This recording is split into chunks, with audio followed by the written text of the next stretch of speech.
Assalamualaikum warahmatullahi wabarakatuh. Perkenalkan, nama saya Gia Dwi Cahyani dari Kimia A. Di sini saya akan membahas mengenai proses fotofosforilasi non-siklik. Jadi, sebelum kita mengetahui prosesnya, kita harus mengetahui terlebih dahulu komponen yang ada dalam fotofosforilasi non-siklik tersebut.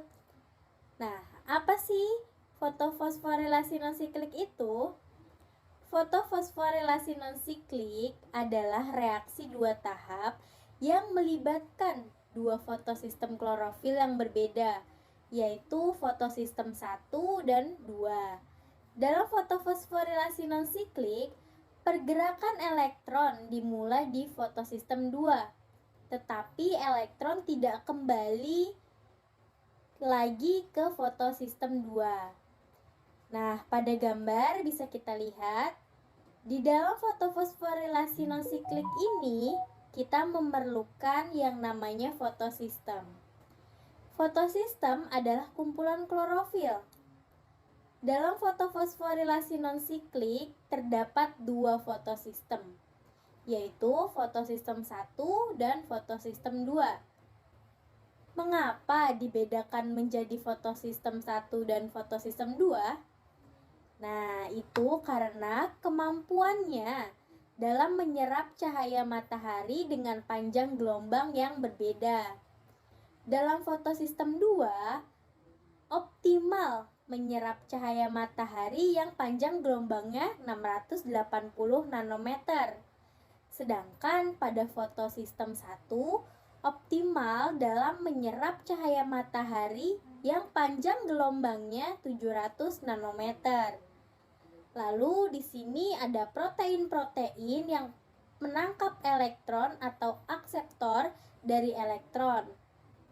Ada akseptor primer, lalu Peki atau plastoquinon, kemudian kompleks sitrokom atau disingkat KS, dan PC plastosianin, akseptor primer lagi, kemudian FD atau ferrodoksin, dan enzim NADP plus reduktase. Pertama, yang terjadi adalah cahaya matahari. Cahaya matahari yang akan membawa energi cahaya. Nah, paketan-paketan energi cahaya tersebut disebut sebagai foton. Foton itu merupakan paketan energi cahaya matahari yang mengenai fotosistem yang merupakan kumpulan dari klorofil. Ada suatu benda dikenai energi yang sangat tinggi, akibatnya pada klorofil akan keluar dari lintasannya atau disebut sebagai eksitasi elektron. Elektron yang tereksitasi ada dua, karena pusat dari klorofil adalah unsur Mg atau magnesium. Maka ketika tumbuhan kekurangan magnesium akan klorosis atau warna daun menjadi kekuningan karena klorofilnya berkurang. Unsur Mg yang menjadi pusat klorofil ini sangat mudah melepaskan dua elektron sehingga disebut Mg2+. Jika elektron sudah keluar dari lintasan, maka elektron akan ditangkap oleh akseptor primer. Nah, karena pada fotosistem 2 mengeluarkan 2 elektron, maka kondisi di fotosistem 2 menjadi labil, sehingga kita harus membuatnya menjadi stabil. Kita harus mencari elektron baru untuk mengganti elektron yang tadi hilang dari proses fotolisis air. Jadi, ada proses H2O atau air akan dipecah dengan bantuan cahaya menjadi 2H+, ditambah 2 elektron ditambah setengah oksigen. 2 elektron ini akan masuk ke fotosistem 2 sebagai pengganti dari elektron yang tadi hilang. Lalu, oksigen akan dikeluarkan sebagai hasil fotosintesis sehingga fotosistem 2 menjadi stabil. Kemudian dua elektron yang dikeluarkan oleh fotosistem 2 akan ditangkap oleh akseptor primer. Dari akseptor primer, elektron dilempar lagi, lalu ditangkaplah oleh plastoquinon atau Peki. Dari Peki dilempar lagi, kemudian ditangkap oleh kompleks sitrokom. Kompleks sitrokom ini memiliki enzim ATP sintase. Nah, dari kompleks sitrokom, elektron dilempar lagi, yang kemudian ditangkap oleh plastosianin atau PC.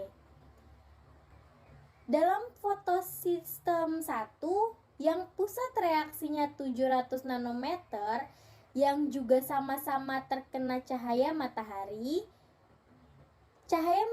mengenai fotosistem 1 dan 2. Kemudian foton dalam fotosistem 1 akan menabrak klorofil yang ada di fotosistem 1. Akibatnya klorofil akan kehilangan elektron sebanyak 2 elektron.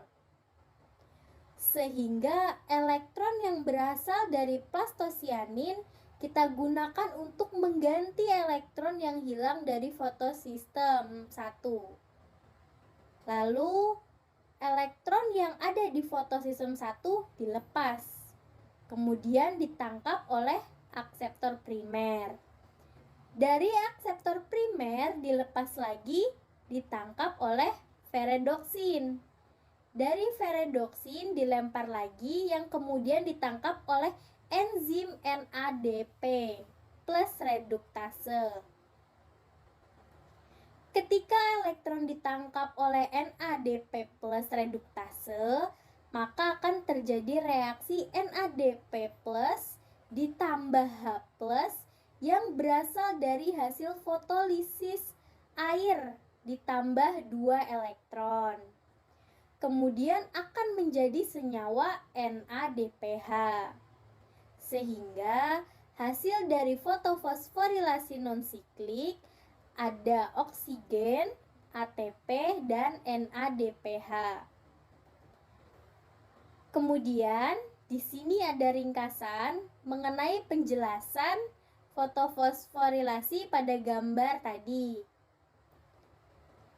Proses yang terjadi pada fotofosforilasi non-siklik diawali dari energi foton yang berasal dari cahaya, kemudian diserap fotosistem 2 atau P680. Selanjutnya, energi foton dari cahaya akan memicu P680 untuk melepaskan elektron yang akan ditangkap akseptor primer. Proses pelepasan elektron disebut sebagai fotoeksitasi karena melibatkan cahaya. Akibat eksitasi elektron, P680 mengalami kekosongan. Kekosongan elektron yang menyebabkan fotolisis air yang mengubah H2O menjadi hidrogen dan oksigen. Hasil berupa oksigen akan dilepaskan ke udara untuk kebutuhan respirasi. Sedangkan hidrogen akan beraksi dengan NADP untuk membentuk NADPH. Mula-mula molekul air diurai menjadi 2H+, ditambah setengah O2 ditambah 2 elektron. Kemudian 2 elektron dari molekul air tersimpan di fotosistem 2. Sementara ion H+ akan digunakan pada reaksi yang lain dan O2 akan dilepaskan ke udara bebas. Karena tersinari oleh cahaya matahari, 2 elektron yang ada di P680 menjadi tereksitasi dan keluar menuju akseptor elektron primer. Setelah terjadi transfer elektron, P680 menjadi defisiensi elektron, tetapi dapat cepat dipulihkan berkat elektron dari hasil penguraian air tadi. Kemudian setelah itu mereka bergerak lagi ke rantai transport elektron yang membawa mereka melewati plastoquinon, kompleks sitokrom, plastosianin, dan akhirnya sampai di fotosistem 1, tepatnya di P700. Sesampainya di fotosistem 1, dua elektron tersebut mendapat pasokan tenaga yang cukup besar dari cahaya matahari.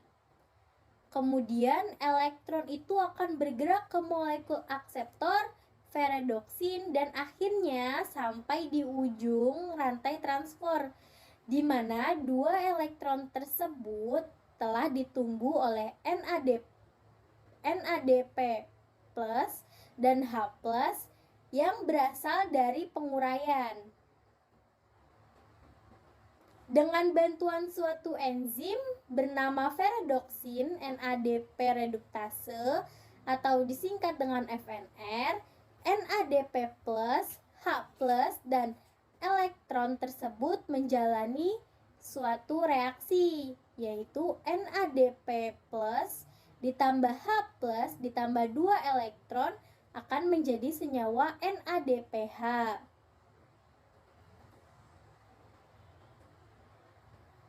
Mungkin cukup sekian dari saya. Kurang lebihnya mohon dibukakan pintu maaf yang seluas-luasnya. Terima kasih. Wassalamualaikum warahmatullahi wabarakatuh.